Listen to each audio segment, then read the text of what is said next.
بسم اللہ الرحمن الرحیم۔ السلام علیکم خواتین و حضرات، اسلام اسٹڈی سرکل کی اس نشست میں آپ کو خوش آمدید کہتا ہوں۔ ہمارا اسلام اسٹڈی سرکل کا یہ سیشن اپنے حسب روایت قرآن مجید کے مطالعے سے آغاز کرے گا۔ جو قرآن مجید کی آیات آج زیر بحث ہیں وہ سورہ حج سے متعلق ہیں، سورہ ابراہیم سے متعلق ہیں، اور یہ وہ آیات ہیں کہ جو آپ نے اکثر شاید ان کو پڑھا بھی ہوگا۔ شیطان جب آخرت میں، روز آخرت میں انسان سے مکالمہ کرے گا اور انسان اس سے مکالمہ کرے گا، خاص طور سے یہ وہ لوگ ہیں کہ جو اس کی وجہ سے گمراہ ہوئے، وہ اس کو یہ کہیں گے کہ تم نے مجھے وعدہ کیا تھا اور یہ وعدہ تمہارا جھوٹا نکلا۔ تو اس سلسلے کی جو گفتگو ہوگی وہ یہاں قرآن مجید بیان کرتا ہے۔ سورہ ابراہیم ہے، آیت 22 ہے۔ اس کے الفاظ یہ ہیں کہ وقال الشیطان لما قضی الامر ان اللہ وعدکم وعد الحق وعدتکم فاخلفتکم وما كان لي عليكم من سلطان الا ان دعوتكم فاستجبتم لي فلا تلوموني ولوموا انفسكم ما انا بمصرخكم وما انتم بمصرخي انی کفرت بما اشرکتمونی من قبل ان الظالمین لهم عذاب علیم۔ اور جب فیصلہ چکا دیا جائے گا تو شیطان کہے گا حقیقت یہ ہے کہ اللہ نے تم سے سچا وعدہ کیا تھا، سو اس نے وہ پورا کر دیا، اور میں نے بھی تم سے وعدہ کیا تھا مگر میں نے تمہارے ساتھ وعدہ خلافی کی، اور میرا تم پر کوئی زور تو تھا نہیں، میں نے اس کے سوا کچھ نہیں کیا کہ تمہیں دعوت دی۔ تو الفاظ جو قرآن کے ہیں نا کہ وما كان لي عليكم من سلطان الا ان دعوتكم، یہ ہیں غور طلب، میں نے اس کے سوا کچھ نہیں کیا کہ تمہیں دعوت دی اور تم نے میری دعوت پر لبیک کہا، یعنی تم نے میری دعوت کو قبول کیا، اس لیے مجھے ملامت نہ کرو، اپنے آپ ہی کو ملامت کرو۔ اب نہ میں تمہاری فریاد کو پہنچ سکتا ہوں نہ تم میری فریاد کو پہنچ سکتے ہو، تم نے جو مجھے شریک ٹھہرایا تھا میں نے اس کا پہلے ہی انکار کر دیا ہے۔ حقیقت یہ ہے کہ اس طرح کے ظالم ہیں جن کے لیے دردناک عذاب ہے۔ تو خواتین حضرات، آپ نے شیطان کی جو یہ مکالمہ بیان ہوا ہے، اس سے آپ اندازہ لگائیے کہ وہ انسان کو جب دھوکہ دینے کے آئے گا، اور یہ دھوکہ جس نوعیت کا ہوگا، اس کی جب کلی کھلے گی تو اس میں جو سب سے اہم بات ہے جو شیطان کہے گا وہ یہ ہے کہ میرا تم پہ کوئی زور نہیں تھا، I did not forcibly lead you astray، یعنی ایسا نہیں کہ پکڑ کے میں نے تمہیں گمراہ کیا، نہیں، یہ میں نے تو صرف سجیشن دی تھی، میں نے صرف پکارا تھا کہ دیکھو یہ برائی ہے، اس کی طرف آ جاؤ۔ یہ تم تھے کہ تم نے اس برائی کو دیکھتے ہوئے you are lured by it, آپ اس سے you are attracted by that evil, اور آپ نے اقدام کیا اور آپ آگے آئے۔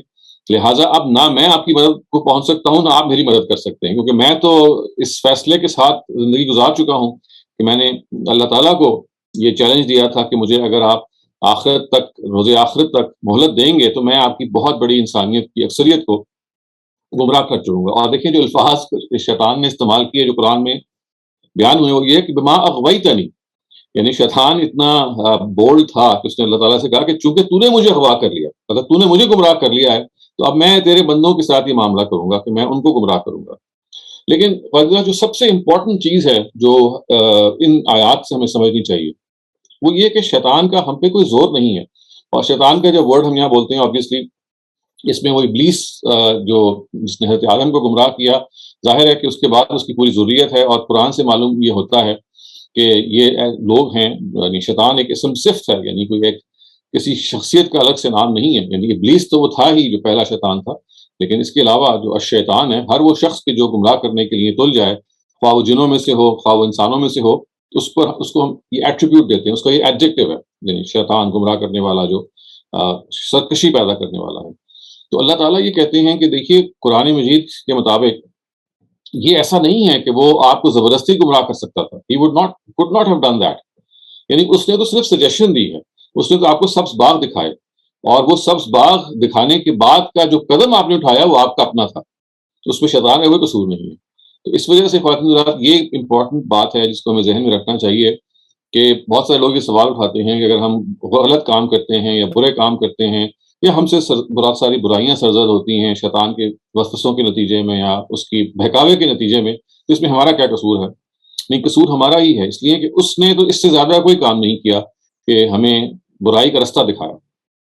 لیکن برائی پہ چلنے پر مجبور نہیں کیا. He did not force us to take the path of evil. یہ ہم نے خود اس اٹریکشن کے بعد ہم بہہ گئے, ہم اس کے بہکاوے میں آ گئے. چنانچہ آپ دیکھیے کہ جو ہمارے ابو الآبا ہیں حضرت آدم, ان کو بھی جب شیطان نے بھڑکایا یا ان کو بہکایا کہنا چاہیے, تو اس بہکاوے میں وہ آ گئے تھے, اور وہ اس کی بات پہ یعنی اتحاد سے he was led astray by him. اور اس نے ان کو یہ کہا تھا کہ دیکھو اگر تم اس عمل سے جس پہ تمہیں روکا گیا, یعنی جو جنسی مقاربت کا عمل جو روکا گیا تھا, اگر تم یہ اس سے بچے رہو گے تو تمہارا خدا تمہیں اس سے روک رہا ہے, تو اس کی بڑی وجہ یہ ہے کہ وہ تم سے تمہاری ابدی زندگی تم سے چھیننا چاہتا ہے, کیونکہ اس کے نتیجے میں تمہیں ابدی زندگی ملے گی. اور حضرت آدم کے اندر وہ جو ظاہر ہے, اور ہر شخص میں بھی وہ خواہش ہوتی ہے, اور ہم سب میں بھی وہ خواہش ہے کہ زندگی بڑی سے بڑی ہو, اور اس سے بڑی کیا ہوگی کہ ابدی زندگی ہو, ہمیشہ کی زندگی ہو. تو اس ہمیشہ کی زندگی کے آپ لالچ میں آ کے حضرت آدم اور حوا وہ پھل کھا بیٹھے, جس کے نتیجے میں قرآن یہ کہتا ہے کہ فبدت لہما سوآتہما, یعنی ان کی جو شرمگاہیں تھیں ان پہ کھل گئیں. گویا کہ یہ جو جنسی عمل تھا اس کے نتیجے میں they got to know کہ بھئی یہ وہ چیز ہے جس سے اللہ تعالیٰ نے ہمیں کچھ وقتی طور پہ روکا ہوا تھا. اور ان کا مقصد بھی یہ تھا اللہ تعالیٰ کا یہ بتایا جائے کہ جو سب سے بڑی گمراہی انسانوں کو پیش آئے گی, یا سب سے بڑی آزمائش کہنا چاہیے پیش آئے گی, اور اس میں ایک جو بڑی آزمائش ہے وہ جنس کے ذریعے سے ہوگی. اور وہ رستہ وہ ہے کہ جسے اللہ تعالیٰ یہ کہتے ہیں کہ ہمیں اس پہ اپنی حفاظت رکھنی ہے, اور وہ حفاظت تبھی ہو سکتی ہے کہ میاں اور بیوی کے درمیان وہ سازگار حالات ہوں جس میں دونوں ایک دوسرے کی خواہش کا احترام بھی کریں, اور اس کے ساتھ ساتھ کہیں اس میرٹل بانڈ کے باہر نہ دیکھیں اور اپنی پیاس کو باہر سے نہ بجھائیں. تو یہاں جو خواتین ذرا امپورٹنٹ چیز ہے سمجھنے کی وہ یہ ہے کہ ہمیں شیطان کا جو مقابلہ ہے اس کو کرنے کے لیے اپنے آپ کو اکوپ کرنا ہے, اپنے آپ کو خدا کے قریب کرنا ہے. جیسے کہا گیا نا قرآن مجید میں کہ پیغمبر جب آتے ہیں دعوت دیتے ہیں کونوا ربانیین, کہ تم لوگ اللہ والے بن جاؤ. تو ہمیں اللہ والا بننا ہے. اور اللہ والا کون ہوتا ہے؟ اللہ والا وہ ہوتا ہے جو اللہ کے قریب ہوتا ہے. اللہ والا وہ ہوتا ہے کہ جس کے ہاں خدا کا سے تعلق ایسا ہے, جیسے اس کی ایک بڑی ہلکی سی جھلک اگر آپ دیکھنا چاہیں تو جیسے ہمیں اپنی والدہ یا ماں سے اٹیچمنٹ ہوتی ہے وہ کتنی فطری ہوتی ہے, تو اس طرح کی اٹیچمنٹ سے ایک جھلک ہمیں معلوم ہے کہ وہ ایک اضطراری ہوتی ہے, وہ انوالنٹری ہوتی ہے. You don't have to think about it, it is there. تو خدا کے ساتھ جو تعلق ہے, ماں تو نظر آ جاتی ہے نا, خدا ہمیں نظر نہیں آتا, لیکن خدا ہم محسوس کر سکتے ہیں. تو اگر آپ خدا کو محسوس کریں گے تو اس محسوس کرنے کے نتیجے میں آپ کی جو خدا کے ساتھ اٹیچمنٹ ہے وہ مختلف طریقوں سے بڑھ سکتی ہے. آپ خدا کا دیکھیں, سب سے بڑی بات یہ ہے کہ کئی دفعہ ایسا ہوتا ہے کہ ہم دعا مانگتے ہیں, یا ہم اگر دعا نہیں بھی مانگتے تو اللہ تعالیٰ کی کرم فرمائی ہو جاتی ہے. We are blessed by some present اور بائی سم گفٹ. تو اچانک ہمیں یہ خیال آتا ہے کہ جیسے we have been taken care of, خدا نے ہماری سن لی ہے, یعنی خدا نے چھپر پھاڑ کے دے دیا ہے. یا کبھی ایسا ہوتا ہے کہ ہم اپنے ارد گرد جب نگاہ دوڑاتے ہیں تو ہمیں نظر آتا ہے کہ جو رشتے ہیں, ماں کا رشتہ ہے, باپ کا ہے, اولاد کا ہے, بہن بھائیوں کا ہے, یہ کتنی بڑی بلیسنگ ہے. یہ ممکن نہیں تھا جب تک کہ اللہ تعالیٰ یہ خاندان کا جو ادارہ ہے, خاندان کا نظام ہے, وہ کریٹ نہ کرتے اور ہمارے لیے رحمت نہ ہوتا. اور مغرب میں رہتے ہوئے انسانوں کو تو اس کا زیادہ تجربہ ہو جاتا ہے کہ جب میاں بیوی بالکل اکیلے ہو جاتے ہیں, کوئی ایکسٹینڈڈ فیملی عام طور سے نہیں ہوتی, تو ایکسٹینڈڈ فیملی کا نہ ہونا کتنا ہینڈی کیپ ہوتا ہے. تو خدا کی طرف سے جو ایک خدا کے ساتھ ایک زندہ تعلق ہے, یہ ہے وہ چیز جو شیطان کو وارڈ آف کرتی ہے. اگر آپ شیطان کا مقابلہ کرنا چاہتے ہیں تو خدا کے ساتھ ایک گہرا تعلق پیدا کیجیے. شیطان ایک ایسی چیز ہے خواتین حضرات کہ ہمیں اپنے اگر دشمن کے بارے میں اویئرنیس نہیں ہے, we don't know who he is and what he can do, so it is all the more likely that we would succumb to him, ہم اس کے بہکاوے میں آ جائیں گے. تو اچھی طرح جان لینا چاہیے کہ شیطان کے بارے میں اللہ تعالیٰ ایک بات ہمیں یہ بتاتے ہیں کہ اس کا کام ہے صرف ورغلانا, اس سے زیادہ وہ نہیں کر سکتا. ورغلانا, صرف بہکانا. اس کے بعد اگر ہم کچھ کرتے ہیں تو وہ ہمارا ایک کام ہوتا ہے. The onus lies on us after that. تو یہاں اپنے آپ کو ہمیں روکنا ہے, اور یہ تبھی رک سکتا ہے کہ ہم خداوند تعالیٰ کے ساتھ ایک ایسا زبردست تعلق مینٹین رکھیں جس میں ہماری خدا کے ساتھ ایک راز و ناز کی گفتگو ہو. We are able to talk to God, we are able to converse with God. اور خدا کی کا جو گھر ہے یہ ایک بہت بڑی نعمت ہے, یعنی مسجد جس کو آپ کہتے ہیں. اور ہمارے یہاں انفارچونیٹلی خواتین کو مسجدوں سے دور رکھا جاتا ہے, جو ایک بہت ہی المناک بات ہے. لیکن حقیقت یہ ہے کہ سب سے پاکیزہ جگہ اللہ تعالیٰ کی مسجدیں ہیں. اور اگر کچھ ٹائم روزانہ مسجد میں گزارنے کا مل جائے, ویسے ہی انسان نماز پڑھنے تو جاتا ہی ہے, لیکن نماز سے پہلے یا نماز سے بعد اگر آپ کو کچھ لمحات مل جائیں اس پرسکون فضا کے اندر, تو آپ یہ محسوس کریں گے کہ جیسے آپ واقعی خدا کے گھر کے اندر بیٹھے ہوئے ہیں، خدا آپ کی میزبانی کر رہا ہے اور آپ کے اندر آپ پر عنایات اپنی جو ہے وہ نازل کر رہا ہے۔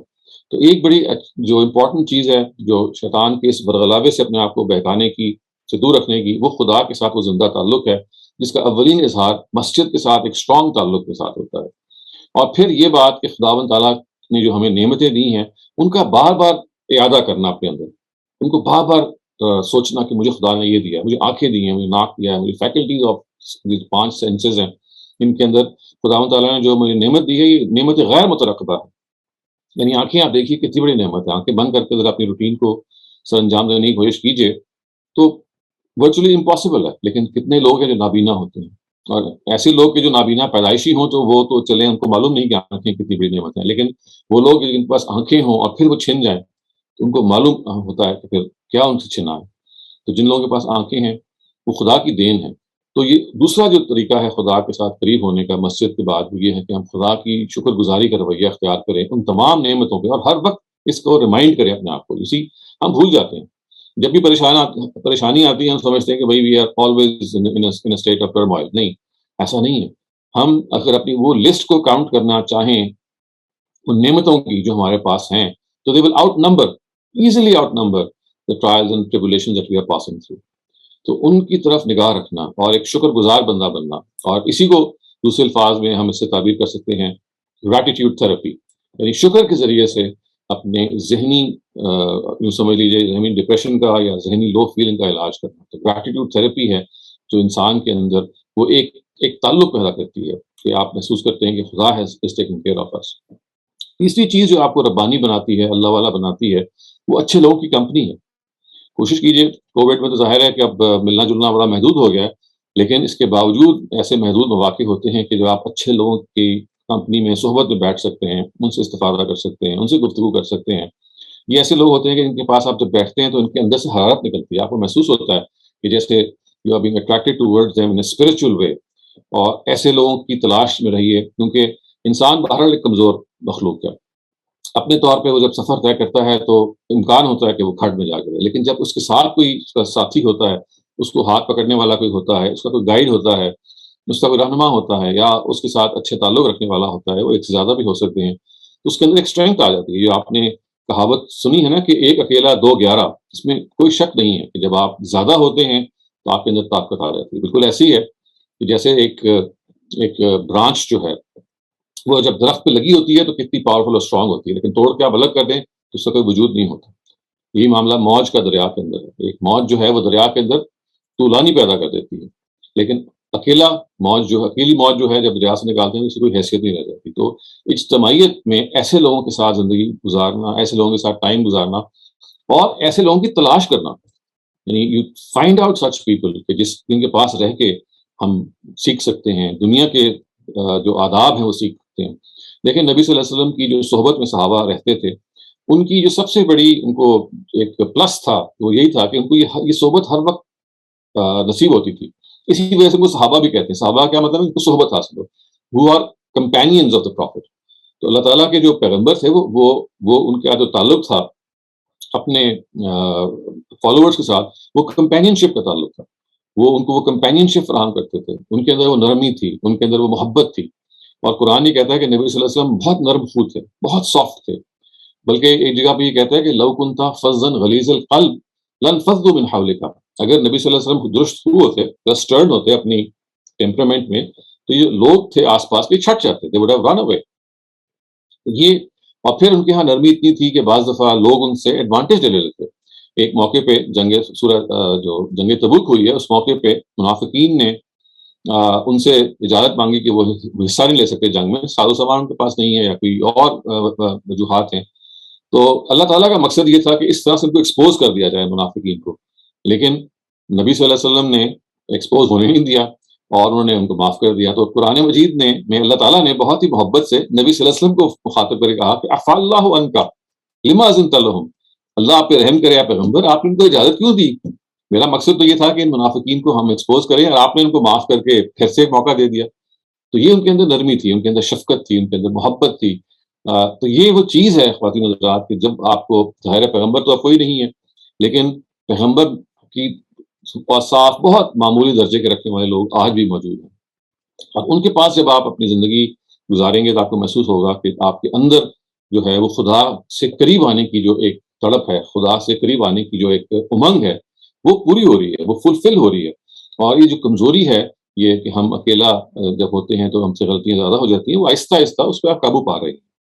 اور آخری چیز خواتین حضرات جو انسان کے اندر بہت زیادہ خدا کا تعلق پیدا کرتی ہے، وہ اس کی خلق، اس کی جو پیدا کردہ خلق ہے اس کا خیال رکھنا. اور یہ صرف انسان نہیں ہے، اس میں انسان اور انسان کے علاوہ جانور اور نباتات یہ سب شامل ہیں. ایک کیئرنگ ایٹیٹیوڈ رکھنا جس میں آپ کو دوسروں کی پریشانی اپنی پریشانی لگے، جس میں آپ کو یہ محسوس ہو کہ آپ خدا کی بنائی ہوئی اس کائنات کے ساتھ یا ان کے جو مختلف مخلوق ہیں اس کے ساتھ وہی تعلق رکھتے ہیں کہ جو ایک فیملی ممبر کے ساتھ تعلق ہوتا ہے. تو اللہ تعالیٰ نے دیکھیں اس بات کو بیان بھی کیا ہے کہ انا خلقناکم من ذکر و انثی، ہم ایک مرد اور عورت سے آپ کو پیدا کرتا ہے. گویا کہ you are one happy family, one big family. تو اپنے آپ کو اس فیملی کا پارٹ سمجھنا. اور اس کا مطلب کیا ہے کہ اگر ذرا سا آپ کے بھائی یا بہن کو کوئی دکھ پہنچتا ہے، کوئی پریشانی پہنچتی ہے تو آپ تڑپ جاتے ہیں. تو یہ تڑپ پیدا ہونا کہ دنیا کے فلاں خطے میں یہ ہو رہا ہے، میں کچھ کر سکتا ہوں، فلاں جگہ پہ یہ ہو رہا ہے. ابھی دیکھیے دنیا کے اندر کتنی بہت ساری آزمائشیں ہیں. سیریا میں آپ دیکھیے قحط پڑا ہوا ہے، وہاں بچوں کے ساتھ کیا معاملہ ہو رہا ہے. یمن میں اس سے معاملہ ہو رہا ہے. بعض جگہوں پہ اس وقت اتنی برف باری ہو رہی ہے کہ انسانوں کے لیے سب ہیومن کنڈیشنز ہیں کہ وہ ان کے لیے رہنا، زندہ رہنا بہت مشکل ہو گیا ہے. تو صرف یہ نگاہ دوڑانے کی چیز ہے. یہ چیز جب آپ خلق کے قریب ہوتے ہیں تو یہ آپ کو خدا سے قریب کرتی ہے، اس لیے کہ آپ وہ جو لوگوں کی جب خدمت کر رہے ہیں اس کے پیچھے جذبہ کیا ہے؟ خدا کو راضی کرنا، خدا کو خوش کرنا. اور اس نے اس کے اندر آپ کے اندر اور وہ صلاحیت پیدا ہوتی ہے. تو اصل میں شیطان آپ سے دور رہے گا اگر آپ کے اندر یہ کوالٹیز پیدا ہوں. وہ آپ کو یعنی اس کا وسوسہ تو پھر بھی آئے گا، لیکن جیسے حضرت یوسف نے کہا نا کہ کے بارے میں کہا گیا کہ جب ان کو زلیخا نے برگلانے کی کوشش کی، تو اپنے قریب لانے کی کوشش کی، تو حضرت یوسف بھی سکم کر جاتے یا وہ بھی اس کے شکار میں آ جاتے. لیکن لولا را برہان ربی، لیکن اللہ تعالیٰ نے اس موقع پہ جو ایک ان کے اندر ایک برہان موجود تھی، یعنی ایک پاکیزہ زندگی موجود تھی، اس نے ظہور کیا اور ان کی مدد کی. تو خدا بھی اس موقع پہ مدد کرتا ہے جب ہم اپنی مدد آپ کرتے ہیں. تو پاکیزگی کو اپنے اندر ایک نصب العین کے طور پہ اپنی زندگی کا حصہ بنانا، یہ وہ چیزیں ہیں کہ جو شیطان کو آپ سے دور رکھتی ہیں. اور یہ ذہن میں رکھیے گا خواتین حضرات کہ شیطان ایک ایسی چیز ہے کہ جس کے بارے میں ہم یہ نہیں کہہ سکتے کہ ہم نے اس پہ آج قابو پا لیا، اب بس ہمارا معاملہ ہو گیا. نہیں، یہ زندگی کی آخری سانس تک. بلکہ نبی صلی اللہ علیہ وسلم نے ایک بڑی خوبصورت بات ہمیں سمجھائی ہے اور یہ بتایا کہ شیطان کی نوعیت کیا ہے. کہتے ہیں کہ ان الشیطان یجری من الانسان مجری الدم، جیسے خون انسان کی رگوں میں بہہ رہا ہوتا ہے، بلڈ از فلوئنگ، ہمیشہ بہہ رہا ہوتا ہے جب تک آپ زندہ ہیں. تو شیطان بھی بالکل ویسے ہی ہم آپ کے رگوں میں اسی طرح سے موجود ہوتا ہے. وہ ایک لمحے کے لیے آپ غافل ہوں گے، اگلے لمحے آپ کو بہکا دے گا. تو اس وجہ سے you have to be vigilant all the time. ایک ذرا سی چوک ہوگی، آنکھوں کی چوک ہوگی، ایک لیپ ٹاپ کی کلک کی چوک ہوگی اور آپ کہیں سے کہیں پہنچ جائیں گے. تو اس لیے اپنے آپ کو ویجیلنٹ رکھنا اور ہر وقت ویجیلنٹ رکھنا، یہ وہ چیز ہے.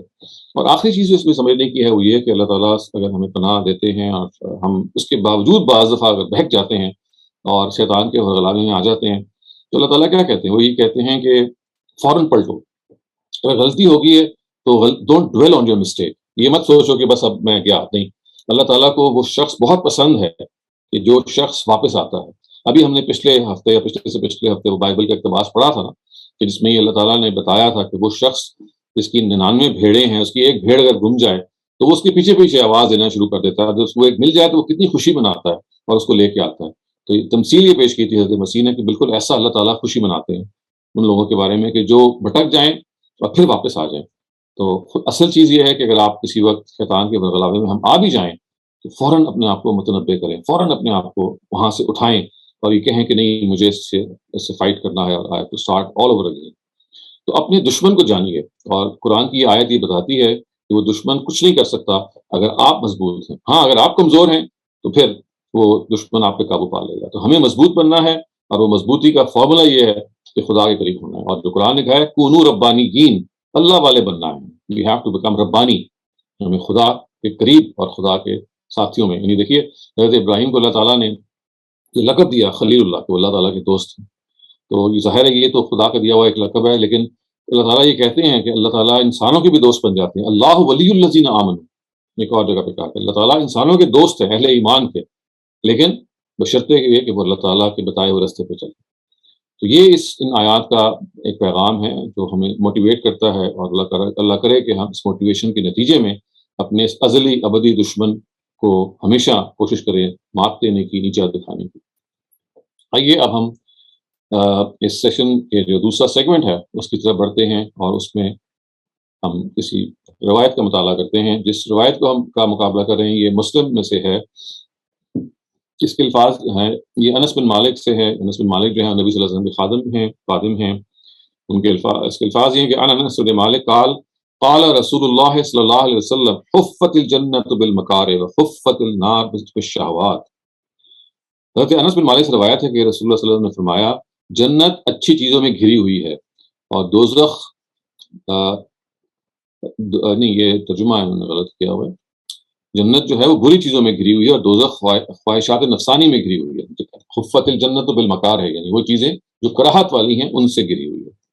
یعنی آپ سمجھ لیں جو چیزیں ایسی ہیں کہ جس کے نتیجے میں کراہت پیدا ہو، جس سے جو انسان جو ہے وہ دور رہے، مشکلات کہہ سکتے ہیں، انگریزی کا ترجمہ بالکل ٹھیک ہے کہ paradise is encircled with hardships and hell is encircled with desires. تو یہ کیا مطلب ہے اس کا مطلب اصل میں یہ ہے کہ آپ نے اگر جنت میں جانا ہے تو یہ کوئی آسان کام نہیں، اس لیے کہ حفت الجنت بالمکارہ، جنت جو ہے وہ اس کے آس پاس اس کو پہنچنا کوئی آسان کام نہیں ہے، it's a difficult, it's a tall order, you just cannot enter it easily۔ یہ آپ کو اس کے لیے you have to work hard for it۔ اور اس کے برخلاف جہنم جو ہے اس کے بارے میں یہ کہا گیا کہ وہ خواہشات سے گھری ہوئی، آپ کی بری خواہشات ایک لمحے میں جب آپ کے اوپر غلبہ طاری کرتی ہیں تو وہی والی بات ہے کہ آپ بہہ جاتے ہیں، اور فٹافٹ پھر آپ اس چیز کا سامان کرتے ہیں کہ آہستہ آہستہ ان خواہشات کے آپ غلام ہو جاتے ہیں، ہر بری خواہش کے پیچھے آپ چل پڑتے ہیں، یہاں تک کہ پھر آپ کا ٹھکانہ آخرت میں جہنم میں ہو جاتا ہے۔ تو خداوند تعالیٰ نے پیغمبر نے متنبع کیا کہ جنت کا جو حصول ہے حفت الجنت بالمکارہ ہے، یہ جو ہے یہ پیراڈائز انسرکلڈ ود ہارڈشپس، یعنی مشکل چیزوں سے وہ انسرکلڈ ہے۔ یہ کوئی آسان بازی نہیں ہے، یہ جان کی بازی ہے۔ اس بازی کو وہی جیت سکتا ہے کہ جو اپنے اندر حوصلہ رکھتا ہے، اس بازی کو وہی سر کر سکتا ہے جس کے اندر یہ کریج ہے، یہ اسٹرینگتھ ہے کہ مجھے ابھی جیسے ہم نے پچھلے سیگمنٹ میں دیکھا قرآن مجید کے کہ وہ شیطان کا مقابلہ کرنے کے لیے تیار ہے۔ اور یہاں یہ بھی ذہن میں رکھیے حضرات، جو برائی کا میلان ہے اس کے دو سورسز ہیں، ایک تو شیطان ہے، یعنی شیطان ہے جو خارج سے آپ پہ حملہ آور ہوتا ہے اور آپ کو برگلاتا ہے، دوسرا انسان کا اپنا نفس بھی ہے۔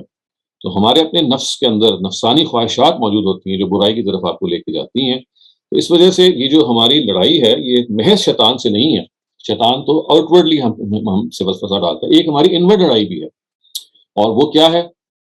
وہ ہے کہ جو آپ کے اندر کا جو انسان ہے جو برائی کی طرف میلان رکھتا ہے، جو آپ کو برائی کی طرف سجھاتا ہے، اس سے ہم نے اپنے آپ کو بچانا ہے۔ تو اس وجہ سے یہ کہا گیا کہ یہ ایک دو مکھی لڑائی ہے، اٹس اے ٹو پرونگ وار۔ ایک طرف شیطان ورغلا رہا ہے، دوسری طرف آپ کا نفس ہے جو آپ کو ورغلا رہا ہے۔ لیکن خداوند تعالیٰ کیا کہتے ہیں؟ وہ یہ کہتے ہیں کہ یہ کوئی مشکل بازی نہیں ہے، کوئی مشکل کام نہیں ہے اگر آپ اللہ کا سہارا پکڑ لیں۔ لیکن اللہ کا سہارا پکڑنے کے لیے ضروری ہے کہ آپ کے اندر یہ ادراک ہو کہ یہ دنیا ایک عارضی جگہ ہے، اس میں مجھے اپنے اندر جو خصائص پیدا کرنے ہیں، جو مقابلہ کرنا ہے وہ تو ہے، لیکن یہ وہ جگہ نہیں ہے جس میں آپ اپنا دل لگا کے بیٹھ جائیں۔ یہ وہ جگہ نہیں ہے کہ جہاں کے لیے آپ اپنے آپ کو یہ سمجھیں کہ جیسے کہ ہمیشگی کی جگہ ہے۔ جیسے جیسے نبی صلی اللہ علیہ وسلم نے ایک اور جگہ فرمایا نا کہ کن فی الدنیا کا ان کا غریب او عابر السبیل، دنیا میں ایسے رہو کہ جیسے کوئی اجنبی رہتا ہے یا کوئی مسافر رہتا ہے۔ یعنی مسافر اور اجنبی کون لوگ ہوتے ہیں کہ جو اپنا ٹھکانہ نہیں بناتے، وہ ان کے لیے عارضی مستقر ہوتا ہے۔ اچھا، اس کا یہ مطلب نہیں کہ آپ دنیا چھوڑ دیں، دنیا ترک کرتے ہیں، ایسی بات بھی نہیں ہے۔ دنیا میں بھرپور اپنا کردار ادا کیجیے، پورے کا پورا جو آپ کے اندر جو بھی ٹیلنٹ ہے آپ کے اندر اس کو آپ استعمال کیجیے، لیکن یہ سوچئے کہ یہ بہرحال ایک عارضی جگہ ہے جس سے آپ گزر کے آگے چلے جانا ہے، اور اس گزرنے کے موقع پہ بے شک آپ کو اپنی ساری ایبلٹیز کا استعمال کرنا ہے، لیکن اگر کوئی نقصان ہو جائے یا آپ کی خواہشات پوری نہ ہو تو دل تنگ نہ ہو، اپنے آپ کو اس جگہ پہ نہ لے جائیں کہ جیسے everything has been lost, اس لیے کہ یہ this is a temporary place, it's has nothing, I mean ہزاروں لاکھوں اور اربوں سال کی جو آئندہ کی دنیا ہے جس کی کوئی نہایت نہیں ہے، اس کا اختتام نہیں ہے، اس کے مقابلے میں یہ 150 سال کی کیا حیثیت ہے۔ تو اس وجہ سے جب یہ کمپیریزن آپ کرتے ہیں تو وہ آپ کے اندر جو ایک فرسٹریشن پیدا ہو سکتی ہے ہمارے اندر، وہ اس کو دور ہو جانا چاہیے کہ بھئی یہاں اگر عارضی کو نقصان ہو جاتا ہے، کوئی لاس ہو جاتا ہے، کسی کا انتقال بھی ہو جاتا ہے، کوئی مالی پریشانی آ جاتی ہے، کوئی جسمانی پریشانی آ جاتی ہے، بیماری آ جاتی ہے، تو it is going to be until a certain point of time. اگر رویہ ہم نے اس میں صحیح اختیار کیا، پریشانی میں، بیماری میں، کسی کی وفات کے نتیجے میں جو پریشانی آتی ہے، اس میں کوئی سماجی پریشانی، اکنامک لاس آتا ہے اس سلسلے میں، یا کوئی بیماری آ جاتی ہے، ان سب میں اگر رویہ صحیح اختیار کیا تو اللہ تعالیٰ کہتے ہیں کہ پھر کسی پریشانی کی بات نہیں. اس لیے یہ اصل انجام کار وہ آخرت کی زندگی ہے. تو میں یہ عرض کرتا چلوں کہ آخرت کی زندگی اصل ہے، لیکن اس کا یہ مطلب نہیں ہے کہ دنیا کی زندگی کی کوئی حیثیت نہیں ہے، اس میں پورا کردار ادا کرنا ہے. تاہم یہ جو کمپیریزن ہے اس کو ہمیشہ ذہن میں رکھنا ہے، اور اسی وجہ سے آخرت کی زندگی کی جو ترجیح ہمارے ذہن میں رہے گی، تو اس دنیا میں جو کچھ بھی کمی یا کوتاہی یا نقصانات ہو رہے ہیں، اس کے بارے میں ایک وقتی طور پہ تو ضرور آپ کو احساس ہوگا، لیکن دین یو ول اوور کم دس لاس. قرآن نے اس لیے کہا ہے نا کہ یہ جو کچھ دنیا میں اللہ تعالیٰ اس میں آزمائش سے گزار رہے ہیں، یہ ایک خاص مقصد کے لیے ہے، اور اللہ تعالیٰ کے علم میں ہے. لِكَيْ لَا تَأْسَوْا عَلَىٰ مَا فَاتَكُمْ وَلَا تَفْرَحُوا بِمَا آتَاكُمْ، تاکہ جو کچھ تم سے چلا جائے اس پہ تم افسوس نہ کرو، اور جو تمہیں مل جائے اس پہ تم فخر نہ کرو اور خوش نہ ہو. اس لیے کہ خداوند تعالیٰ یہ جو خوشی دے رہا ہے یا آپ کو ڈپرائیو کر رہا ہے، اس کی ایک اسکیم ہے. نہ یہ ابدی خوشی ہے، نہ یہ ابدی فقدان ہے یا کمی ہے. This is part of grand scheme of God. یہ وہ جگہ ہے جس کی وجہ سے دنیا ایک مشکل جگہ بن جاتی ہے.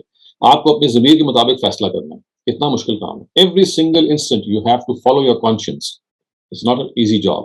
آپ کو گفتگو ہے، آپ کی زبان سے کلمہ نکل رہا ہے، آپ کے منہ سے بات نکل رہی ہے، وہ منہ سے جو بات ہے وہ ترازو میں تلی ہوئی بات ہونی چاہیے، ورنہ اس کا نقصان ہو جائے گا. تو یہ ایک مشکل کام ہے نا. تو اسی وجہ سے کہا گیا اس روایت میں، اس حدیث میں، کہ جنت جو ہے وہ مشکلات میں گھری ہوئی ہے.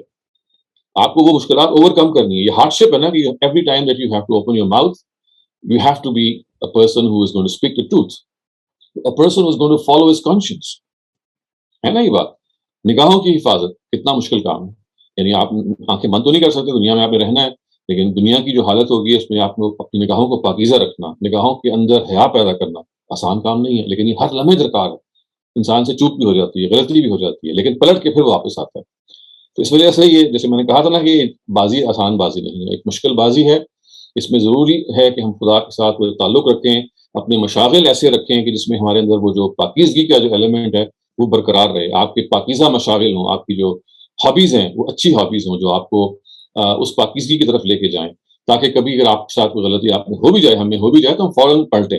اور قرآن مجید نے یہ کہا ہے کہ جو نیک لوگ وہ ہوتے ہیں کہ الذین یجتنبون کبائر الاسم والفواحش الا اللمم، یعنی وہ بڑی بڑی جو برائیاں ہیں اور فواحش ہیں ان سے بچتے ہیں. ہاں کبھی کبھی ان کا پاؤں پھسل جاتا ہے، لیکن ان ربک واسع المغفرہ، خداوند تعالیٰ پھر ایسے شخص کے جو کبھی ان کا پاؤں پھسل بھی جائے، بچاتے بچاتے ان کو پھر مغفرت اور اپنی جو مرسی ہے اس سے وہ انگلف کر لیتے ہیں.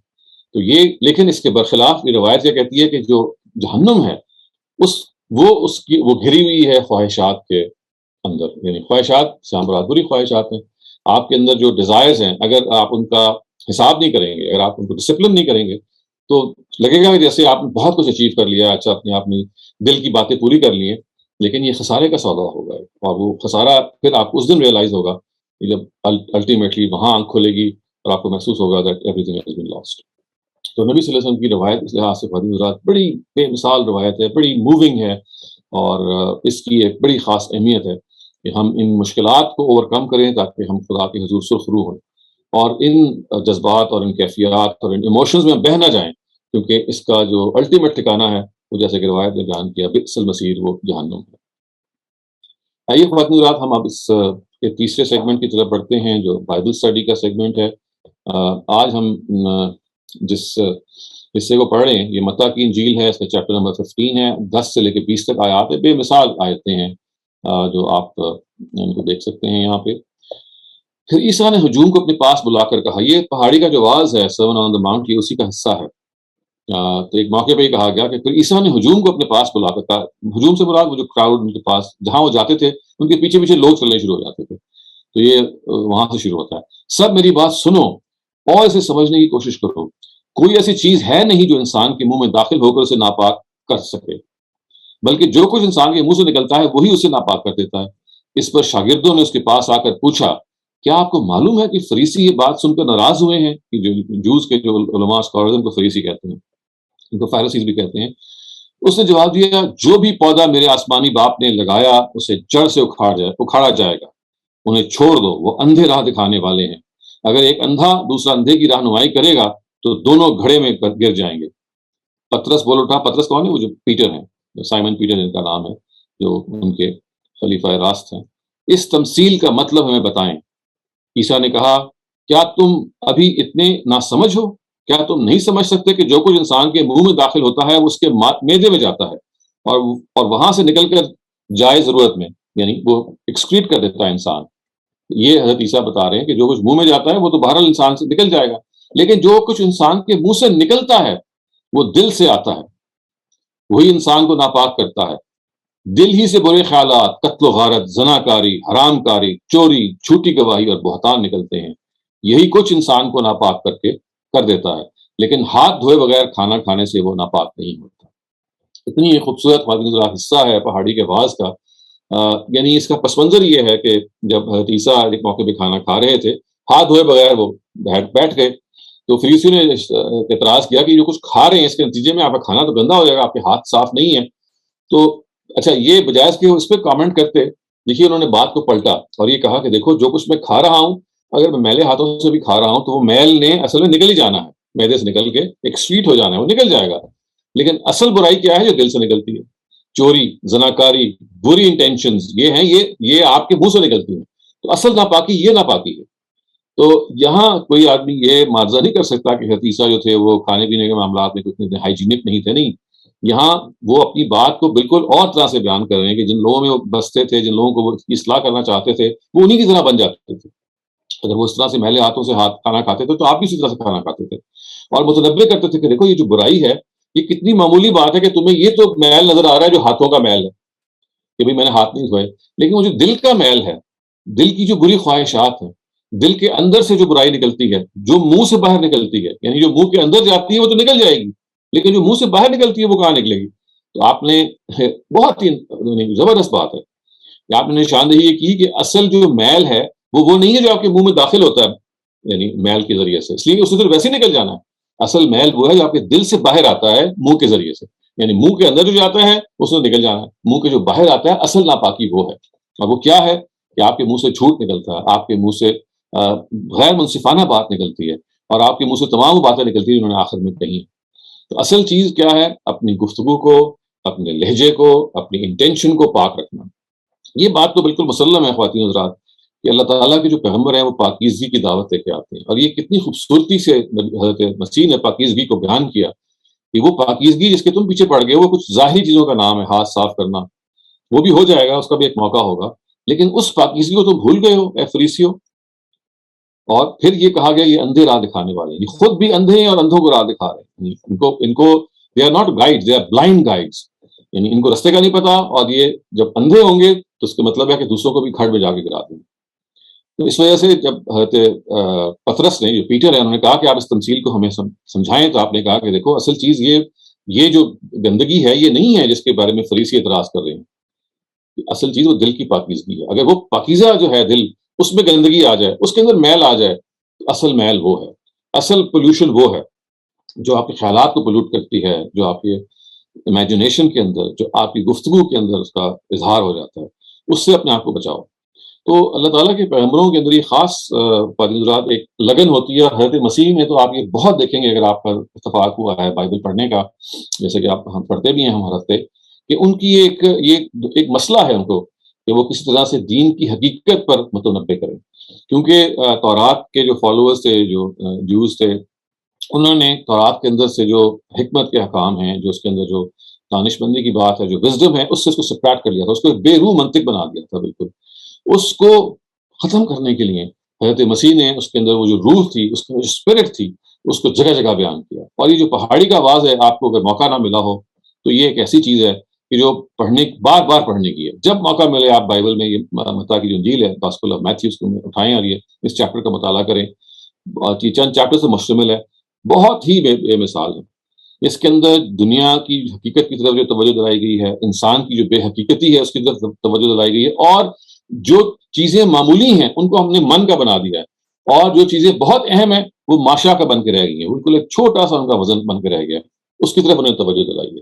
تو حضرت مسیح کی یہ خاص بات ہے کہ ہی اسپوک ان پیرابلس. وہ تمثیلوں کے بادشاہ تھے, وہ تمثیلوں میں گفتگو کرتے تھے. اور اس نتیجے میں آپ یہ دیکھیے کہ تمثیل کا معاملہ وہی جیسے شاعری ہوتی ہے. اگر آپ کو اچھا شعر سمجھ میں آ جائے تو آپ اتفاق کریں گے نا کہ آپ you are moved in a very very important way, آپ جھوم اٹھتے ہیں. تو تمثیلات بھی ایسی چیزیں ہیں کہ اگر آپ یہ سمجھ لیں, جیسے مثالیں ہوتی ہیں اس میں بہت گہرائی کی بات ہوتی ہے, لیکن مثال سے اس کو سمجھایا جاتا ہے. اگر آپ کو سمجھ میں آ جائے تو آپ جھوم جائیں گے. تو حضرت مسیح کے جو مخاطبین تھے وہ جس جگہ پہ پہنچ چکے ہوئے تھے, اور ان سے پہلے 2000 سال تک جو انبیاء آئے تھے بنی اسرائیل میں, جن کو ہلا کے ان کو جوڑ کر کے وہ کچھ نہیں کر پائے تھے, یہ آخری نبی ہیں بنی اسرائیل کے. ہی از دی لاسٹ جو. اور ان کی کوشش تھی کہ اب اگر وہ بھی ناکام رہے تو یہ پیمانہ جب لبریز ہوگا تو یہ بنی اسرائیل جو ہیں یہ تباہ اور برباد ہو جائیں گے. اور اب یہ جو امت ہے اس کا کوئی حامی و ناصر نہیں رہے گا. اسی وجہ سے انہوں نے شادی نہیں کی. ان کا خیال تھا کہ ان کے گھر میں آگ لگ رہی ہے تو جس گھر میں آگ لگے اس گھر کو بسایا کیسے جائے. اور جس طرح سے انہوں نے زندگی گزاری وہ درویشانہ زندگی تھی. اس درویشانہ زندگی کی جھلکیں ہیں جو آپ کو, جھلک ہے جو آپ کو جگہ جگہ مل جائے گی انجیل کے اندر. تو یہ وہ پیغمبر ہیں, یہ وہ اللہ تعالیٰ کے فرستادے ہیں کہ جو آپ کو دین کی حقیقت بتاتے ہیں کہ زبان اور دل اصل یہ ہے, یہ اوریجن ہے انسان کے خیالات اور پاکیزگی کا. اگر یہ صاف ہیں تو پاکیزگی ہی پاکیزگی ہے, اگر ان میں میل ہے تو پھر ہمارے اندر میل ہی میل ہے. سو اب میں اپنی بات کو یہاں مکمل کرتا ہوں حضرات, اور ہم آج اپنی اس نشست کا جو آخری سیگمنٹ ہے اس کی طرف بڑھتے ہیں. یہ وہ حصہ ہے جس کے اندر ہم ڈسکشن کرتے ہیں اور ایک دوسرے سے سیکھتے ہیں. اور آج کی ڈسکشن کا عنوان ہے لیپنگ آؤٹ فار ادرس. یعنی leaping out for others, to leap out for others of course کا مطلب آپ جانتے ہی ہیں کہ دوسروں کے لیے لپک کر ان کی داد رسی کرنا یا ان کی ضرورت کو پورا کرنا اور اپنے آپ کو ترج دینا. So over to you, Mariam, please, you will conduct the session. Thank you very much, Dr. Saleem. We currently don't have any raised hands, so I'd like to request Ghazar to give us her insight. Ghazar, please go ahead. Thank you so much, Mariam, and Assalamu alaikum to everyone. Dr. Shehzad, آج کا جو discussion topic ہے, اس کو سوچتے ہوئے مجھے ہمیشہ ایک ہی خیال آتا ہے کہ کسی دوسرے کی مشکل یا کسی پریشانی میں اس کا تو شاید صبر کا امتحان ہو, لیکن وہ میرے لیے شکر کا امتحان ہے. اور میں اپنے امتحان سے صرف اسی وقت گزر سکتی ہوں جب میں اس کے when I step into their shoes اور ایمپتھی اور کمپیشن کے ساتھ جو ہے ان کی کیفیت کو محسوس کروں اور اپنے اس احساس کو تر و تازہ رکھوں کہ مجھے ان کے لیے کچھ کرنا ہے. اس میں شاید اللہ تعالیٰ سے دعا اور تقویٰ میرے لیے دو ایسے ٹولز ہیں جو مجھے اس کیفیت کو اجاگر کرتے ہیں کہ میں میرا دل سخت نہ ہونے پائے, میں ان کی سپورٹ میں کسی طرح کا کوئی بھی کام کر سکوں. اگر کچھ نہیں تو شاید ہمدردی کے خلوص نیت کے ساتھ الفاظ کہہ سکوں, ان کے ساتھ کھڑی ہو سکوں. سو یہی چیز ہے جو مجھے شاید ہیلپ آؤٹ کرتی ہے. جی بہت شکریہ. یہ بڑے آپ نے پتہ کی اور اہم بات بتائی کہ دیکھیے آپ کے اندر دوسرے کا خیال جب پیدا ہوگا جب آپ کے اندر شکستگی ہوگی, آپ کے اندر وہ جسے کہتے ہیں نا کہ آپ کا دل نرم ہوگا. ہمارے دل جو ہیں وہ ہمیں بہت ساری روٹینز کا ہم شکار ہو جاتے ہیں نا. ہمارا دفتر ہے, ہماری پڑھائی ہے, ہمارے پروفیشن ہے, ہماری اسٹڈیز ہیں, ہماری اسپورٹس ہیں وغیرہ وغیرہ. تو وہ روٹین ایک ایسی چیز ہے کہ جس کے اندر آپ جب چل رہے ہوتے ہیں تو وہ جو کمپیشن اور سمپتی اور جو دل کے اندر شکستگی اور نرمی ہے وہ ختم ہو جاتی ہے, یا کم سے کم وہ سو جاتی ہے. ایسا تو نہیں ہوتا کہ ختم ہو جاتی ہے. تو دیکھیے اس کے لیے ہمیں بار بار اپنے آپ کو یاد دہانی کروانی ہے اور ایسے لوگوں کی طرف نگاہ کرنی ہے. اور میڈیا ایسی کوئی کسر نہیں چھوڑتا کہ جہاں آپ لوگوں کی بیچارگی کو دیکھتے ہیں جگہ جگہ, تو اس بیچارگی کی طرف اگر آپ دھیان کریں گے تو دل خود بخود نرم ہو جائے گا. چنانچہ دیکھیے ہسپتالوں میں جا کے, قبرستان میں جا کے, یا جھگیوں کے قریب جا کے, یا وہاں جا کے کہ جہاں انسانیت آزمائش میں ہے, یا جانے کی بھی ضرورت نہیں ہے, آپ کو وہ چیزیں اپنے ٹی وی پہ اپنے فون پہ نظر آ جاتی ہیں, تو ان کے بارے میں متنبع رہنا.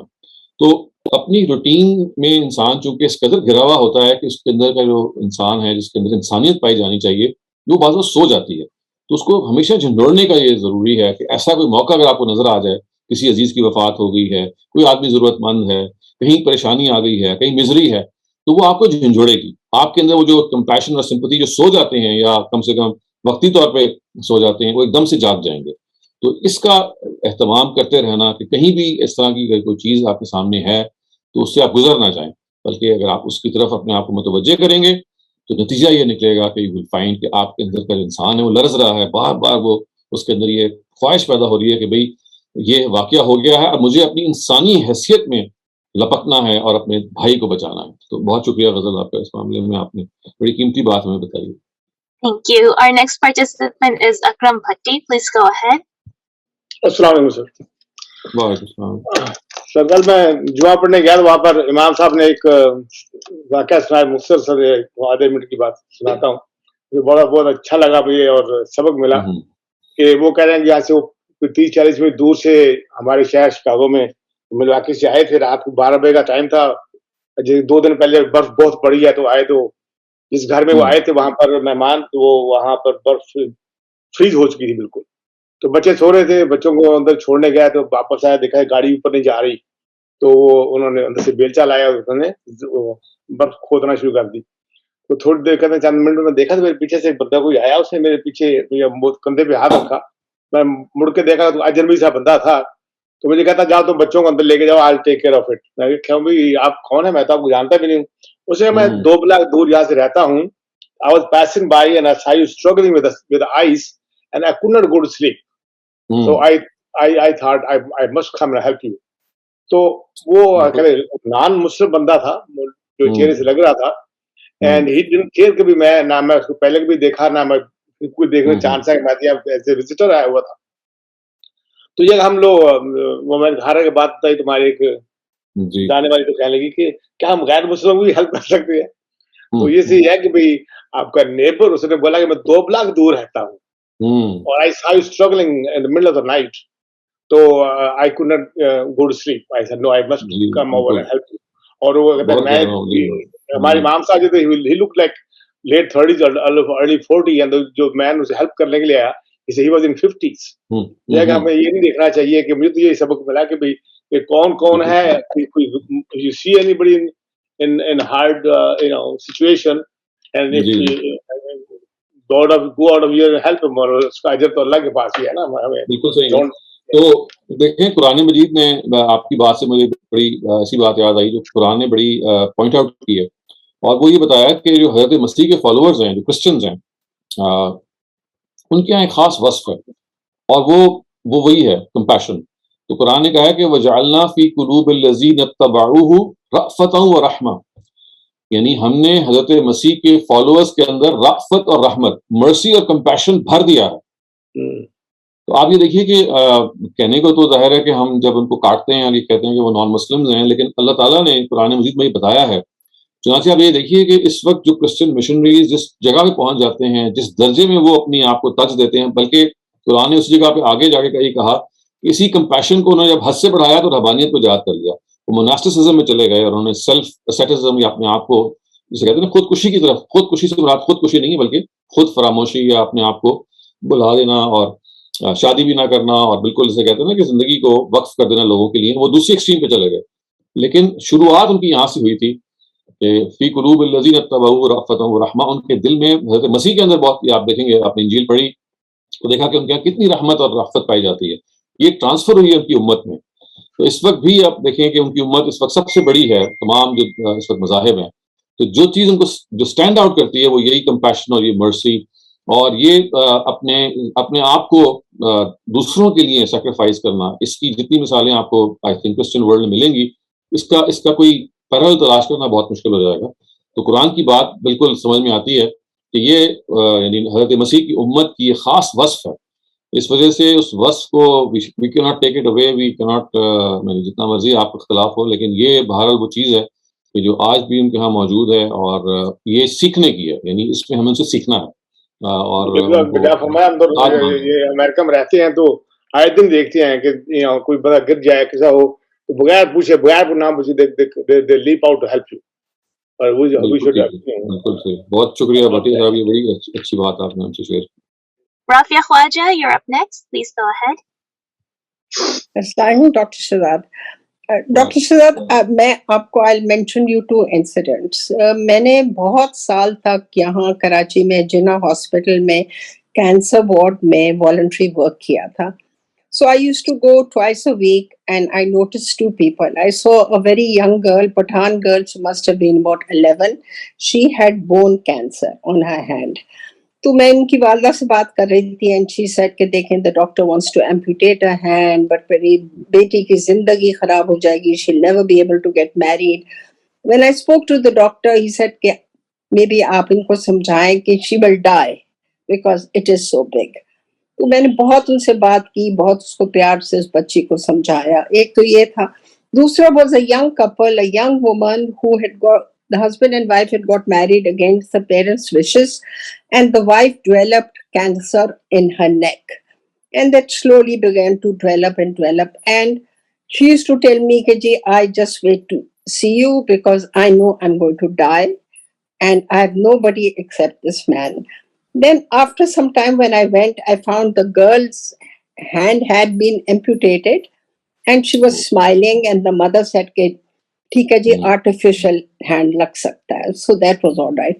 The other woman just became worse, and every time she should just cling to me and said, please don't, you don't think I'll die, you don't think I'll die. And one day her husband called me at my home and said that she has died and I have no money for her janaza, so can you come? So what I was trying to tell you, these things made me so happy internally that I was able to do something. I rushed to the hospital. I arranged for Eid کہ وہ جنازے کا اس کے انتظام کرے. I made all the payment. And I came home. I was of course very depressed and upset, but I just felt in my heart that at least I was able to bring a little bit of happiness in the lives of these two people. So this is what I'll never be able to forget this. Thank you. آپ نے بہت اچھی ہمیں بات بتائی, اور ظاہر ہے کہ یہ these are small acts of kindness, لیکن دے ہیو ہیوج امپیکٹ. اور خارج میں تو ہو نہ ہو, آپ ہمارے اپنے اندر کا جو اسپریچویلٹی ہے, جو اس کی ضرورت ہے کہ ہم اس کو بہتر کریں, اس میں they really play a very very powerful role. Najia, you're up next. Please go ahead. السلام علیکم. حافظ صاحب, غزل کی اور عافیہ کی ایگزامپلز اتنی اچھی ہیں, اینڈ مجھے لگتا ہے کہ ہماری زندگی میں اگر کسی کی بھی کوئی پرابلم ہمارے سامنے آئے, اگر ہم یہ نہیں سوچیں کہ what's in it for me, تو آدھی پرابلم اسی وقت سالو ہو جاتی ہے. اور ایک چائنیز سیئنگ ہے کہ if you want happiness for a lifetime, وہ پوری ایک کازل نیکسس ہے. Happiness for an hour, a day, year, and if you want happiness for a lifetime, help someone. تو مجھے اس وقت آپ کی وہ والی ایگزامپل پہ کامنٹ دینا تھا. اپنی پرسنل لائف کا کوئی ایگزامپل نہیں ہے, کہ ابھی آپ نے ذکر کیا مشنریز کا صاحب کی بات سے, اور جو مشنریز اپنے دین کو پھیلاتی ہیں تو they talk about mercy and love of God. اور ہمارے پاس جب تبلیغ کا کام ہوتا ہے تو ہمارے پاس ہیر آفٹر اور عذاب سے ڈرایا جاتا ہے. تو آئی تھنک کہ یہ بہت بڑا ڈفرینس ہوتا ہے اللہ کے پیغام کو آگے بڑھانے کے لیے. اگر آپ کسی کی ہیلپ بھی کریں تو اگر مسکرا کے اور اپنی نصیحتوں کے بغیر کریں, آئی تھنک تو along with leaping for others, if you keep your gestures and articulation in check, تو I think یہ بھی بہت ضروری ہے. مدد کرنے کے ساتھ ہم ان کے ساتھ الفاظ جو استعمال کر رہے ہیں, تو ہم جس محبت سے ان کی مدد کر رہے ہیں, تو آئی تھنک یہ پازیٹیوٹی جو ہے پھر وہ ملٹیپلائی ہوتی ہے, بوم رینگ کی طرح آگے سے آگے جاتی ہے. تو ڈیلی لائف میں ہم کافی لوگوں کی کچھ نہ کچھ ہماری مدد ہوتی ہے اور ہم بھی کرتے ہیں, اسی طرح دنیا چلتی ہے. لیکن یہ سب کرتے ہوئے اگر ہم اپنے مزاج کو اور اپنے الفاظ کو چیک میں رکھیں, I think this is also very important. That's what I have to say. ٹھیک ہے, تھینک یو ویری مچ. کہ ہمیں ظاہر ہے اپنی جو اسٹائل آف کانورسیشن ہے, that has a lot to do. اور یہ دیکھیں دو ایکسٹریمز ہیں, کہ آپ اللہ کے عذاب کے پیچھے پڑ جائیں یا اس کی رحمت کے پیچھے پڑ جائیں, دونوں ہی اپنی جگہ پہ امپورٹنٹ ہیں. اصل میں نقصان یہ پیدا ہوتا ہے کہ آپ صرف عذاب کو لے لیں یا صرف رحمت کو لے لیں. تو اللہ تعالیٰ رحیم ہے, اس میں کوئی شبہ نہیں ہے, لیکن جو لوگ زیادتی کریں گے ان کے لیے منتقم بھی ہیں. تو یہ نبی صلی اللہ علیہ وسلم کے ہاں اسی وجہ سے آپ دیکھیے کہا گیا کہ وہ انذار اور تبشیر یعنی دونوں کی, انا ارسلناک شاہدا و مبشرا و نذیرا, ہم نے آپ کو انذار کرنے والا, ڈرانے والا بھی اور خوشخبری سنانے والا بھی. تو دونوں باتوں کو بیان کیا انہوں نے, اور قرآن مجید میں بھی دونوں باتیں بیان ہوئی ہیں. خبردار کرنے والا بھی کم نہیں ہے اور خوشخبری دینے والی بھی جو ایلیمنٹ ہے وہ کم نہیں ہے. تو پرابلی یہ دونوں چیزوں کا جو ایک امتزاج ہے, ایک بیلنس ہے, توازن ہے, جس کی ضرورت ہے. اور اسی وجہ سے ہمیں بہرحال یہ دیکھنا ہے یہ خداوند تعالیٰ کی مرسی بھی ہے اور خداوند تعالیٰ کا غصہ بھی ہے، جس کی وجہ سے ہم اپنی زندگی کے اندر جو تبدیلیاں لے کے آتے ہیں اس کے اندر ایک مثبت موٹیویشن بھی ہے اور ایک خوف بھی ہے. تو یہ بہرحال ہمیں میرے خیال ہے دونوں ہی چیزوں کی طرف توجہ رکھنی چاہیے. بہت شکریہ. یہ ٹاپک پہ میرا یہ ایگزامپل دینا چاہتی ہوں. بیسیکلی میں انڈیا سے ہوں، تو انڈیا کے بارے میں یہ بتانا تھا کہ یہاں پہ پروٹیسٹ چل رہا تھا کچھ دن پہلے فارمرز کا. تو وہ لوگ بہت دن تک پروٹیسٹ کر رہے تھے اور وہ دہلی کے بارڈر لائن پہ بہت دن تک. تو کی جو ہیلپ کرنے جو لوگ آئے تھے وہ تھے سکھ.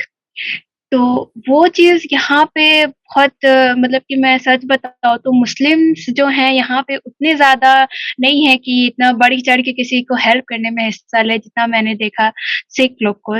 جیسے ابھی ایک نے کہا نا کہ جو ریلیجن دیکھ کے ہیلپ نہیں کرتے ہیں، تو میں سچ بتاؤں تو مسلمس بھی ہوں گے لیکن جتنا میں نے ایسے دیکھا ہے زیادہ تر سکھ کو دیکھا ہے، they are very kind hearted. وہ لوگ بہت اچھے سے مطلب کہ ان سے ملنے سے بھی بہت اچھا وہ لوگ ٹریٹ کرتے ہیں.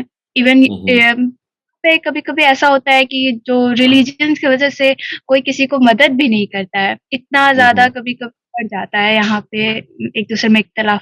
لیکن سکھ ایسے ہیں جو مطلب کہ ریلیجنس کو بالکل ہی نظر انداز کرتے ہیں. جہاں مدد کا ہے یہاں پہ میں نے ایسا دیکھا ہے. باقی ایسے تو کافی لوگ ہیں ماشاء اللہ سے جو ہیلپ کرتے ہیں، جو اپنے ایون نان مسلمس، ایون ہندو کرسچن جیسا آپ نے کہا.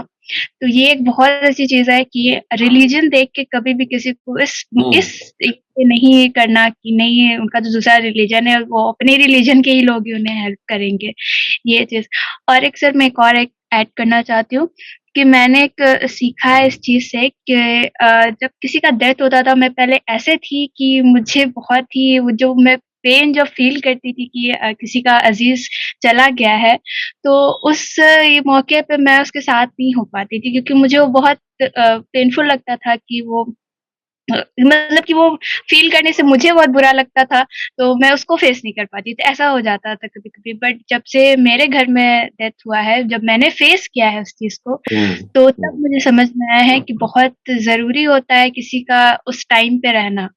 مطلب کسی کا ساتھ بہت ضروری ہوتا ہے، چاہے وہ کوئی بھی ہو. آپ جتنے لوگ دیکھیں آپ کو اچھا لگے گا کہ ہاں کوئی ہے ساتھ میں. تو یہ میں نے ایک بہت چیز سیکھی ہے جو اپنے لائف سے کہ جی نہیں، مشکل میں بھی آپ بھلے اس پین کو فیل کر رہے ہو. جیسے میں فیل کرتی تھی کہ نہیں بہت برا لگتا تھا کہ اس نے اپنے عزیز کو کھایا، مجھے بہت برا لگتا ہوگا، لیکن مجھے فیس نہیں کرنا ہوتا تھا کیونکہ مجھے لگتا تھا کہ وہ اور برا فیل کریں گے ایسا کچھ کر کے. لیکن میں نہیں، کمپنی بہت ضروری ہوتی ہے. ایک چھوٹا سا یہ بھی چیز ہے کہ ہاں اس طرح سے بھی لوگوں کو مطلب ہیلپ کرنے کے لیے آدمی کو ہر چیز کے لیے آگے بڑھنا ہی چاہیے. تو بالکل میں دونوں باتیں آپ کی بہت ہی قیمتی ہیں کہ ضرورت اور مدد کا تعلق مذہب سے نہیں ہے، انسانیت سے ہے، اور سب انسان ہیں. ان کا مذہب جو بھی ہو، یہ انسانیت کا تقاضا ہے کہ آپ مدد کریں. وہ مذہب تو بس میں بعد میں آتا ہے، اس میں مذہب کا کوئی رول نہیں ہے، انسانیت کا رول ہے. اور یہ بات بالکل ٹھیک کہی کہ آپ جب کسی برے وقت میں ساتھ ہوتے ہیں تو وہی اصل وقت ہے. یعنی اس موقع پہ اگر آپ چلے جائیں یا کسی اور روٹین میں چلے جائیں تو آپ کی جو اپنی نشو و نما ہے وہ بھی نہیں ہوتی، اور جو دوسرے کا تقاضا ہے آپ سے وہ بھی رہ جاتا ہے. بہت شکریہ عائشہ آپ کا. جی السلام علیکم ڈاکٹر صاحب. وعلیکم السلام. ڈاکٹر صاحب کا ٹاپک لپک کر کسی کی مدد کرنا، میں سوچ رہا تھا یہ واقعی کئی لوگوں میں یہ صلاحیت ہوتی ہے کہ جب وہ کسی کو تکلیف میں دیکھتے ہیں اپنے کام چھوڑ کے وہ اس کی مدد کرتے. تو اللہ تعالیٰ ہم سب میں، میرے اندر، سب کے اندر یہ چیز پیدا کرے کہ ہم میں یہ چیز آئے. جو میں نے اپنی زندگی میں ایک صاحب کو دیکھا، عیدی صاحب ہمارے تھے، وہ واقعی ان کے اندر ایک یہ صلاحیت تھی کہ وہ اپنے سارے کام چھوڑ چھاڑ کے کسی بھی تفریح سے بالا تر ہو کے لوگوں کی مدد کرتے تھے. پھر اللہ تعالیٰ نے ان کو بڑا مرتبہ بھی عطا کیا. تو اللہ تعالیٰ ہم سب کو اس کی توفیق عطا فرمائے. بہت زبردست آپ نے بات کی ہے عمران صاحب کہ لپک یہ جو ٹاپک ہے اصل میں اس کی جو کن ہے وہ یہی ہے. ایک تو یہ نا کہ آپ کہیں جب وقت ملے گا، اچھا جی اسپیئر ٹائم ہوگا یا فلاں نہیں، آپ نے ادھر کسی کو مصیبت میں دیکھا اور آپ نے کام بھول گیا اور آپ لپک پڑے کہ میں اس کی مدد کروں. تو ایسنس یہی ہے کہ یو ڈونٹ ویٹ، بیکاز وہ ایک جو انتظار ہے، وہ سارے کام جس وجہ سے آپ انتظار میں مبتلا ہو رہے ہیں، آپ ڈیلے ہو رہا ہے، ہو سکتا ہے کہ اس سے سب جو بگڑی ہے وہ مزید بگڑ جائے. تو لپکنے کا مطلب یہ ہے کہ یو لیو اسائڈ، آپ کی پرائرٹیز ختم ہو گئی، اب دوسرے کی پرائرٹی آپ کے سامنے آ گئی. تو بہت اچھا آپ نے توجہ دلائی. یہ ہمارے ذہن سے نقطہ، ٹاپک اصل میں یہ ہے کہ فوراً لپکنا، فوراً چھوڑنا اور دوسرے کی پرائرٹی کو اپنی پرائرٹی بنا لینا. ریاض Khan, you're up next. Please go ahead. السلام علیکم ڈاکٹر. میرے خیال میں یہ انیٹ نیچر ہے ہماری کہ ہم جو ہے کسی کی تکلیف دیکھیں یا کسی کی ضرورت دیکھیں تو وہ لپک پڑے. But it's a learned trait کہ ہم جو ہے وی فائنڈ ایکسکیوزز. جیسے آئی تھنک پچھلے اسپیکرز نے بھی کہا ڈسکشن میں کہ ہم مذہب جو ہے کا نام لیتے ہیں, but those who use these excuses or reasons, they don't help themselves, they don't help even the Muslims. If they're talking about helping Muslims, وہ خود بھی دوسرے مسلمان کی ہیلپ نہیں کرتے. تو میرا خیال ہے کہ یہ innate nature کو جو ہے ہم نے اگر اس کو ایلیویٹ کریں لائف میں تو that will enhance the character. بالکل ٹھیک ہے آپ نے کہ آپ کی نیچر یہی ہے, خدا نے بنایا اسی میں آپ کو, لیکن روٹین آپ کی ایسی چیز ہے, زندگی کے مشاغل ایسے ہیں کہ جب آپ اس میں گرفتار ہو جاتے ہیں تو یہ جو چیزیں دب جاتی ہے. تو اس کو ہمیشہ سرفیس پہ لے کے آنا, بار بار اپنے آپ کو یاد دہانی. اسی وجہ سے میں نے عرض کیا تھا کہ دنیا میں جو مزری ہے اس کے بارے میں ہمیشہ اپنی آنکھوں کو کھول کے رکھنا اور اپنی حساسیت کو اس میں سامنے رکھنا کہ بھئی دیکھیے اس وقت میں آرام سے ہو سکتا ہوں لیکن 1000 لوگ ایسے ہیں جو اس وقت بے آرام. یہ وہ ہے تو وہ انیٹ, لیکن it keeps on subsiding, تو we have to keep it refreshing in our minds کہ نہیں یہ ہے اور یہ ایک کانسٹنٹ ضرورت ہے. بہت بہت شکریہ آپ کا. Thank you. Dr. Seal, you're up next. Doctor Saleem شکریہ بہت بہت. آج آپ نے بہت اچھی باتیں کی, دو جو اسپیشلی باتیں کی تھی اپنے دل کو اور اپنی نیت کو صاف رکھنا. اگر ہم یہ کر پائیں تو اس سے ہماری لائف چینج ہو سکتی ہے. آپ کا جو ٹاپک ہے لپک کے مدد کرنا, اس سے میں یہ سمجھا ہوں کہ you have to be proactive in helping people. ہم میں سے بہت سارے لوگ ایسے ہیں جو کہ میجورٹی آف دا لوگ ایسے ہیں, اگر ہم سے کوئی آ کے مدد مانگے تو we will try to help them, لیکن پرو ایکٹیولی کسی کی مدد کرنا, اپنے اینٹیناز کو ہمیشہ آؤٹ رکھنا, دیٹس جسٹ اندر لیول. اس کی وجہ یہ ہے کہ ہم میں سے میجورٹی جو لوگ جو ہیں, عام لوگ جو ہیں, ہم اپنی زندگی کے امتحان سے گزر رہے ہیں. ہمیں کوئی نہ کوئی مشکل پیش آئی رہتی ہے, معاشی ہو, بچوں کی ہو, نوکری کی ہو, مستقبل کی فکر ہو, and we are embroiled in our own problems. اور اگر ہماری پھر ایکسکیوز جنرلی یہ ہوتی ہے کہ یار I am going through so much trouble myself, I have got so many problems to sort out. ہمارے اینٹیناز جو ہے لو ہو جاتے ہیں اور جو پرو ایکٹیویٹی ہوتی ہے وہ تھوڑی کم ہو جاتی ہے. تو میرا خیال میں انڈیویجول اور سوشل لیول پہ آپ کی پرو ایکٹیویٹی بڑھ جاتی ہے. اے, اگر آپ اپنی سوچ کو چینج کریں, اور بی, اگر آپ کے انوائرمنٹ میں سکون ہو. سوچ کو چینج کرنے سے مراد یہ ہے کہ آپ اپنی لائف کی ڈیفیکلٹیز کو ڈیفیکلٹیز نہ سمجھیں بلکہ اللہ کی طرف سے ایک امتحان سمجھیں. آپ اپنے اندر گریٹیٹیوڈ پیدا کریں, آپ اپنے اندر پیشنس پیدا کریں, آپ اپنی نیگیٹو تھاٹس کو پازیٹیو میں چینج کر لیں, آپ اپنا فریم ورک چینج کریں, تو آپ کی لائف میں سیٹسفیکشن پیدا ہو سکتی ہے. And then you will have more time and more intentions and more needs for other. لیکن اگر آپ کو اپنی زندگی خود ہی ہر وقت مشکل لگتی ہے, جو ہم لوگ سب کی ہے, it's all about your mindset, تو پھر it will be very hard. ایک تو یہ میری بات. دوسری بات یہ ہے کہ جیسے کسی نے کہا کہ مثال دی تھی پہلے کہ جو فورن کنٹریز ہیں, کسی نے مثال دی تھی ویسٹرن یورپ کی, امریکہ کی, کہ لوگ دوسرے کی جا کے مدد کرتے ہیں اور اس کو ہمیں ریلیجیس اینگل سے دیکھ رہے تھے. لیکن میرے خیال میں اس کا ایک بہت بڑا اینگل یہ کہ سوسائٹی جنرلی پیسفل ہے, کیونکہ سوشل اسٹیبلٹی ہے, ایجوکیشنل اسٹیبلٹی ہے, پیپل آر جنرلی ہیپی. میں نے اپنے پرسنل ایکسپیرینس میں یہاں پہ دیکھا ہے, when there is a crisis, national crisis یا کوئی ایسی چیز ہوتی ہے, people do turn nasty here as well, and they turn pretty nasty. They will turn on you quite quickly if they are in a personal or a national crisis. تو میرا خیال میں آپ کا آس پاس کا ماحول بھی جو ہے, اس سے جو آپ کی اسٹیبلٹی ملتی ہے, that will help you to become a peaceful person and then you can help others. تو میری اس کے بارے میں یہ کچھ سوچ تھی. بہت اچھی, آپ نے بہت اچھی اور ڈیپ انسائٹ دی ہے. انسان جب خود صحیح ہوتا ہے یا پرسکون ہوتا ہے, اس نے اپنی he has actually made himself comfortable for his own battles, تو دوسرے کے لیے پھر ٹائم آسانی سے نکل آتا ہے. لیکن جب آپ اپنے چکر میں پھنس رہے ہوتے ہیں اور پس رہے ہوتے ہیں تو آپ کو پھر دوسرے کا کوئی احساس نہیں ہوتا. تو اس لیے یہ ضروری ہے کہ you take control of your own self